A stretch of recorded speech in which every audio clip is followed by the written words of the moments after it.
Welcome, Minecrafters, to Medieval Minecraft, episode 49. And in this episode, we are up in the Ghast hunting lodge, right underneath the very roof of the Nether. Now, we're not going above the Nether anymore because we can't mine up there. So, we're hanging out here in the Ghast lodge, and you can see behind me the Ghasts are spawning in. This is totally awesome.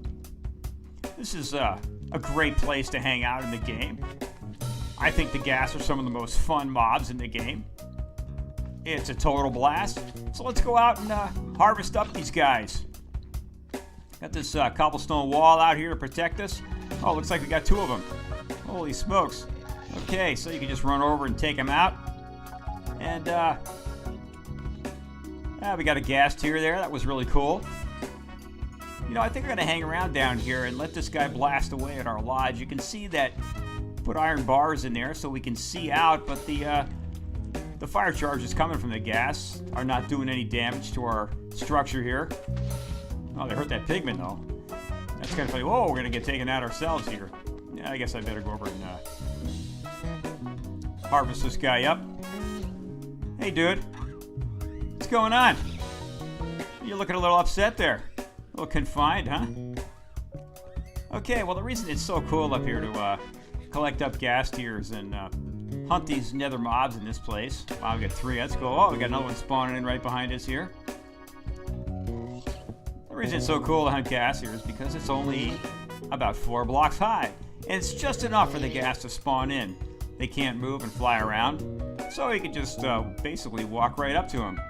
And since we're using a looting sword here, we're getting at least one ghast here, sometimes two, when we're smacking them. Now you can also just shoot the charges back at them. And you can see that we are right underneath the nether roof, like we were talking about before, and it's 4 blocks high. And notice that we built this on the edge of the nether too.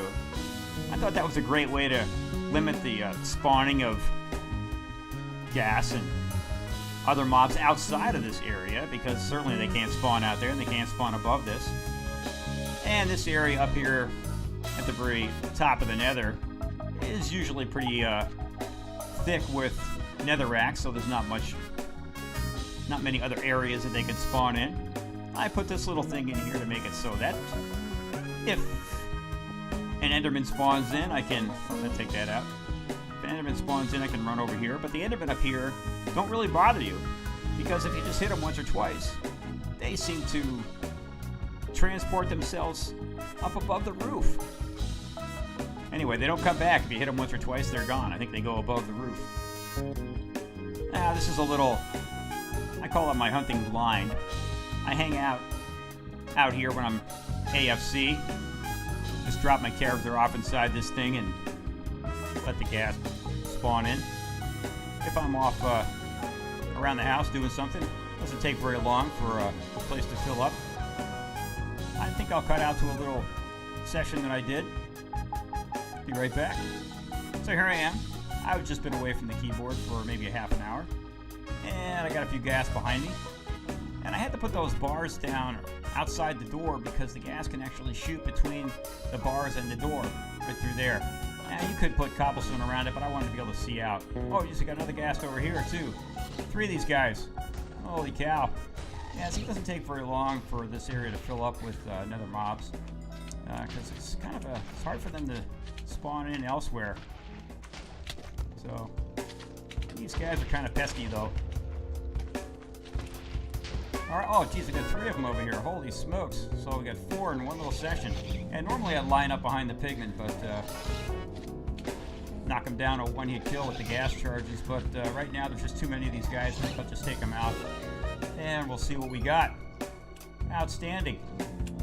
Okay, that was cool. Oh, let's see if we left any ghast tears floating around out here. Doesn't look like it. So we got 4 there. So 1 for each of the guys that spawned in. That wasn't too bad. Outstanding.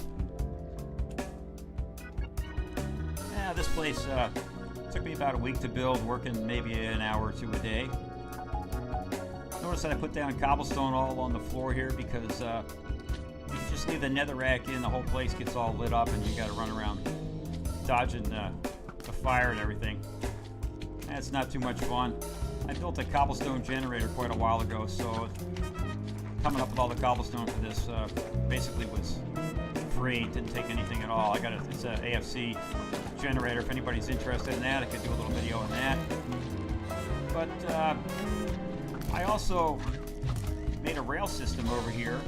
This is at the opposite end of the Nether from where my gold farm is, and that gold farm is directly below, where it's linked up to a portal. It runs straight into Emeraldville, my main base.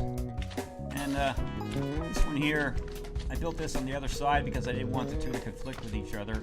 I wanted to make sure that if I was sitting up there collecting up gold, that I wasn't having mobs spawn down right below the roof. And also, my end portal is relatively close to here.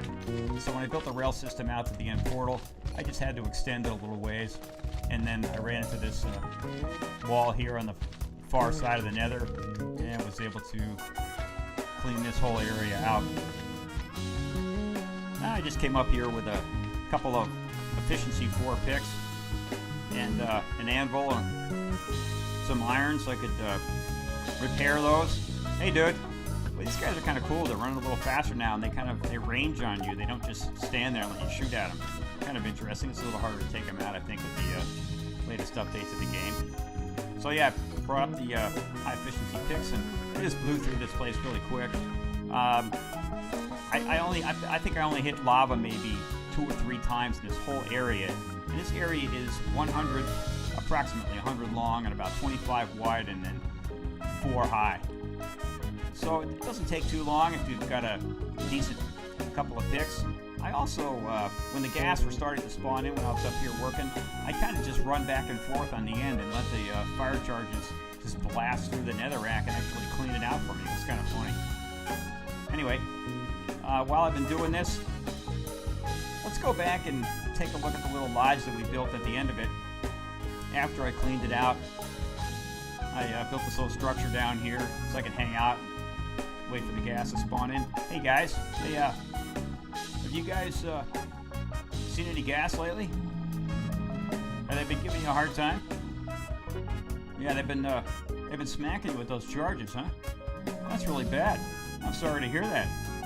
Well, I'll see you guys later. Let's cruise back. Underneath this little porch here is some redstone, and I just put a little delay circuit here, or a sync pulse extender, and makes it so the doors open up automatically. Yeah, I have had a magma cube out there jumping up and down, but it's really rare for them to kind of range in here when you're in here. Okay, so the back side of this lodge here, I put in a little brewing stand here, because we're going to make up some potions of regen, that's for sure, right? So I had to transport the bottles of water up, but other than that, we've got most of what we need to brew up here. And of course, inside here, everything that we're walking on is half slabs, because we certainly don't want Ghasts or other mobs spawning in. So you can see that while I was building this lodge, I collected up, boy, at least 3 or 4 stacks of Ghast tears. I took down probably a stack back to the overworld. I built this just to get down to the Nether. I just pillared down, and when I came out, when I ran out of where the netherrack was, I just shot an ender pearl down, and then I just pillared back up. And I put some pistons back there with some slime blocks on, make this thing really easy. I mean, there's no complicated redstone back there. It's really, really straightforward. And then we put this little enchanting room in here. And I designed this so that you wouldn't be looking at bookshelves. I do have the fixed 15 bookshelves that are within the 1 block range of this thing. There's 2 right in there in the corners, okay? And then there's 2 there behind that. Just a picture. And then there's 2 there in that corner. So you got 8 in the corners, and then 2, 4, 6 on the edges, and then 1 more right there. This one here makes it 15, and I just didn't put a picture on the top of that one. Okay, and then this is all the stuff that we're going to use to do our enchanting, repair, cleaning up our tools, making new armor and so forth. And then I threw the ender chest over here. And I keep most of my valuable items in there, and I've been putting these all over the world. And of course, we've got our anvil to repair our tools right there, and we're all set. So we can hang out here and wait for Ghast to spawn in. Let's run around over here and take a look at what we're doing with all the netherrack that we got when we cleaned this whole area out. Let's put in one of those automatic systems for processing things in a furnace. I really want nether bricks, so I just pour in all the netherrack up here in a double chest. I think I processed 3 or 4 at least double chests full of netherrack. I fill that thing up with lava. We certainly get a lot of lava up here in the nether, right? And it turns them into the bricks, and then we just take those and turn them into nether brick blocks. So I'm going to be using those in the overworld. And of course I used a few of them in here to put the half slabs down on the other side of the lodge that we've got here. It's just really cool the way that you can build the rail systems now. There's nothing spawning on the rails, so you don't need to put glass blocks or anything above them anymore to keep the magma cubes out or the pigment from spawning in there. I haven't put in a trash can up here yet because the fire works pretty good. So we had some fun here. It's been great. Been hanging out, collecting up ghast tears. And I've got a bunch of gold wilds up here too. The great thing is the pigmen are giving up the gold now, so my gold farm is running again. That's just awesome. And now we've got plenty of ghast tears. We can just cruise around the world, building rail systems and having all kinds of fun. Well, I think now I'll run over there and drop down through one of those tubes and explore out the nether underneath this. It's just a pretty expansive open area. It's kind of fun running around down there. I hope you enjoyed this video. This is Sir Kelvin of the Arch, and I'm signing out.